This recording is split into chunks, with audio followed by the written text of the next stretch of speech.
Uh-oh.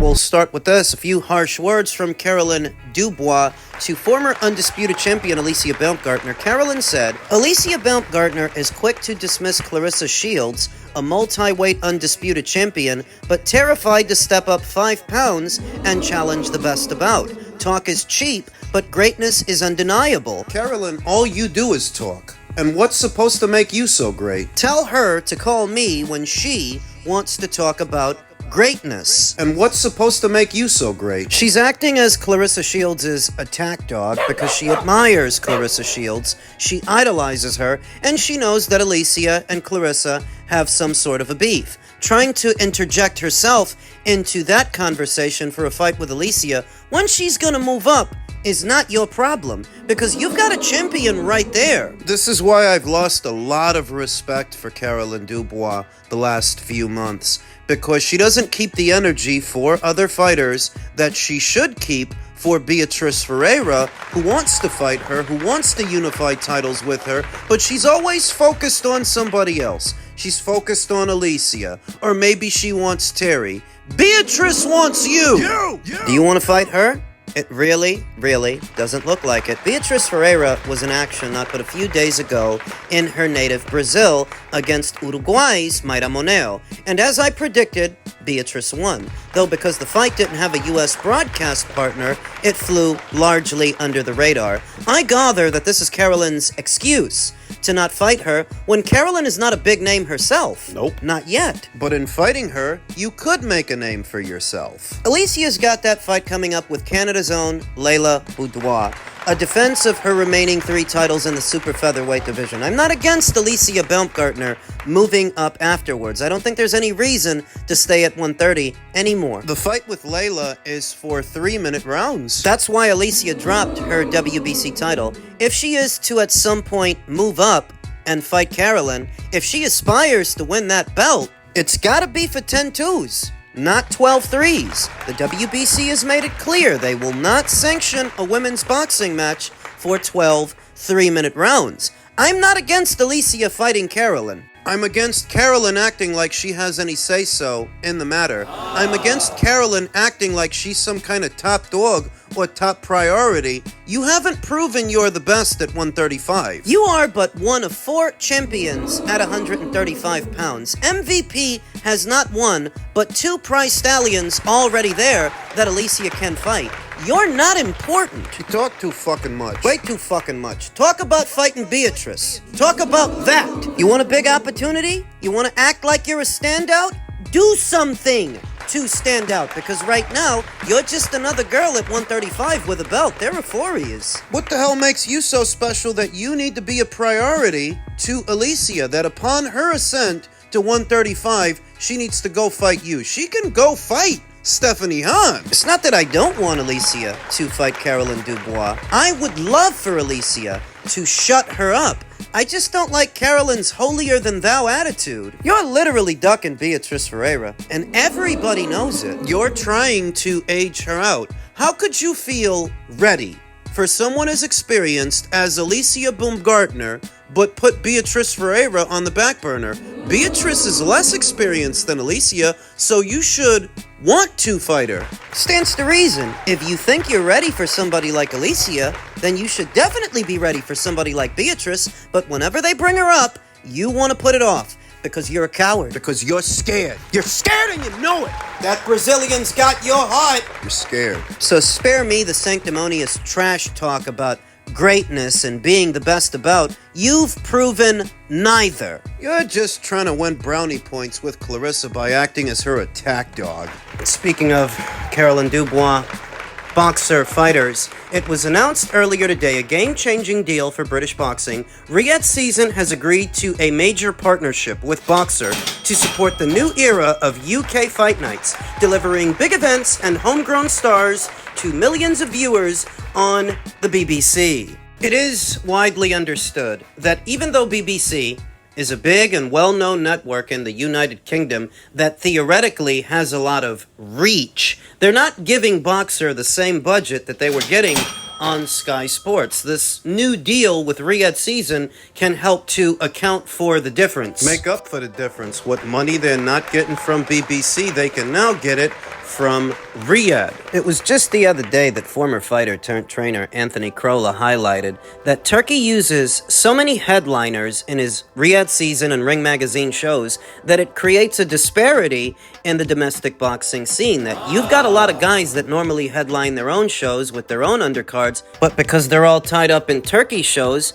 there are less shows in the UK, and there are a lot of undercard fighters that are not getting the opportunity to box on a big platform. This, I guess, is how Turkey hopes to remedy that, by partnering up with BOXXER and helping them do more shows domestically. Now, there is still the issue of BOXXER's stable. BOXXER doesn't have the same depth in their stable that Matchroom has, or Queensberry, domestically or internationally. So that's still more or less an issue, that it's still hard for BOXXER to compete with Frank and Eddie. But this is still encouraging news for them. Good news for BOXXER that whatever you weren't gonna get from BBC, you can now get from Turkey. You can now get from Riyadh Season to keep your boys and girls active and keep them busy and keep putting on shows domestically in the UK scene. People try to tell you that Turkey's somehow bad for boxing when he's contributing to every boxing scene, most every boxing scene you can imagine. Injecting money into fights that was not otherwise there, in this instance contributing to a promotional outfit that fell on hard times. They were trying to tell me and you that this guy is bad for boxing. Men's junior middleweight news, Sebastian Fundora says he's the best 154-pounder as the Thurman fight looms. LA, Sebastian Fundora is doubling down on what others have already said on his behalf, that he's the best junior middleweight on the planet. Fundora will get to prove his claim once again when he defends his WBC title against Keith Thurman on October 25th at the MGM Grand in Las Vegas to headline a PBC on Prime pay-per-view card. $75, $80? Keith was once the pound-for-pound best, but it's time for a new champion, and I believe I can be the face of this sport, said Fundora. Keith was? Keith was pound for pound? Listen, it's arguable whether or not Keith ever was a pound for pound fighter. But if he was, that was a long time ago. That's not today. And it wasn't at 154. These guys say anything when they got a fight to sell. They'll say anything. I do believe I'm the best at 154 right now. I'm focused on continuing this reign and doing what I've been doing. Sebastian is one of 4 champions at junior middle. He's got the WBC, Abbas Peru has the WBA, Xander Zayas has the WBO, and Baumgardner Murtazaliev has the IBF. To prove he's the best at this weight, one would think Sebastian has to go through them, not a has-been in Keith Thurman. A win would continue to show that I'm doing the right thing. We've come so far, headlining a pay-per-view as the A-side, and it shows how blessed I am. I'm going to keep doing my job and keep winning. Although Fundora, 23-1-1 with 15 knockouts, is ranked number 2 by Ring Magazine at junior middle, behind Virgil Ortiz, many of his contemporaries believe that the Towering Inferno is the top dog of the division, especially after violently stopping Tim Kazoo in their July rematch. Baumgardner Murtazaliev did it better, and did it sooner. The fans want to see their favorite fighters fight. I'm glad that I'm in the ring constantly, and I'm grateful for the opportunities, Fundora said. I personally think he's grateful that he's fighting a has-been instead of Baumgardner Murtazaliev. It stands to reason that if Sebastian beat Tim Tszyu and Baumgardner beat Tim Tszyu, those two should be fighting each other While I was coming up, I was taking tough fights and learning on the job. Now at this level, everyone you fight is tough. But we learned on the way, and it's got me prepared for this moment. Thurman, 31-1 with 23 knockouts, a former unified welterweight champion, is promising a turn-back-the-clock-like performance at 36 after fighting just twice since suffering the lone defeat of his career to Manny Pacquiao 6 years ago. A string of injuries and long stretches of inactivity have stalled Thurman's career in recent years. He made his 154-pound debut in March, stopping Brock Jarvis inside 3 rounds in Australia, which isn't saying much because Brock Jarvis used to compete as low as 135, and he was about as experienced at junior middle as Keith. This is going to be a great fight, Fundora said. I'm happy that I have an opponent like Keith Thurman who comes to bang and is ready to make it an exciting fight. In boxing, anything can happen, but we train very hard to win, and that's the only thing we plan on doing October 25th, later on this month. It's so hard to imagine that Keith Thurman is going to go from Brock Jarvis, a blown-up lightweight campaigning as a junior middle, to the biggest and the tallest guy at junior middle in Sebastian Fundora. Keith Thurman has always been a sort of risk-averse fighter. There's a reason he never wanted no problems with Kell Brook, instead targeting Danny Garcia instead, who was moving up in weight. There's a reason that he didn't want to fight Errol Spence Jr., unify titles with him, when they were both champions at the same time. And there's a reason that he wasn't interested in fighting Terrence Crawford for his WBO title. There's a reason. And so the idea that that same Keith Thurman, that same risk-averse fighter, is going to go from Brock Jarvis to the exact opposite in Sebastian Fundora, it's a little hard to believe now. If anything happens to Keith Thurman, he stubs his toe on the mattress, he steps on a Lego. There's another junior middleweight fight happening on that same show between Isaac Lucero and Robert Valenzuela. I would imagine that if anything happens to Keith, one of them would stand in. There is also Jesus Ramos, but Jesus' fight is not at 154. It's at 160 for a WBC interim title. But I figure that if anything happens to Keith, any one of those guys might stand in. This should not be a pay-per-view. I mean, I think that Sebastian Fundora is a fun fighter to watch. He's seldom ever in a boring fight, and I understand that. But that doesn't mean that a lot of people are going to buy this fight. That doesn't mean a lot of people are going to purchase this pay-per-view. And if a lot of people aren't going to purchase it, then why are you doing it? They don't have a choice. Amazon's not giving them a budget. Be that as it may, those financial constraints don't make this any more appealing. $75, $80 to watch Sebastian fight a has-been in Keith Thurman? And that's if Keith even makes it there. There's still enough time for him to pull out. Between now and then, there's a little over 3 weeks. Enough time for Keith Thurman to incur some mysterious injury, pull out, so that we can end up watching a stand-in. I think he had a solid career, right? Solid. I'm saying solid. Like solid. He had Shady. a great Is he a Hall of career. Famer? He had a great career. Is he a Hall of Famer? Like Hall of Famer guy, right? Yes. Okay, He so- beat Vladimir Klitschko, Listen, Joseph listen. Parker. Help me out. Listen, another Dillian big. White. I'm saying Dillian White, Pulev, and by the way, he was so good, but he beat guys fought like Dylan Pulev White and Dillian. early. Yo. Remember you said something other day? You said the difference between UK heavyweights and American heavyweights, that over here, that it seemed like it takes so long to fight. Yes. Anthony Joshua and Dylan White in America does not happen that early.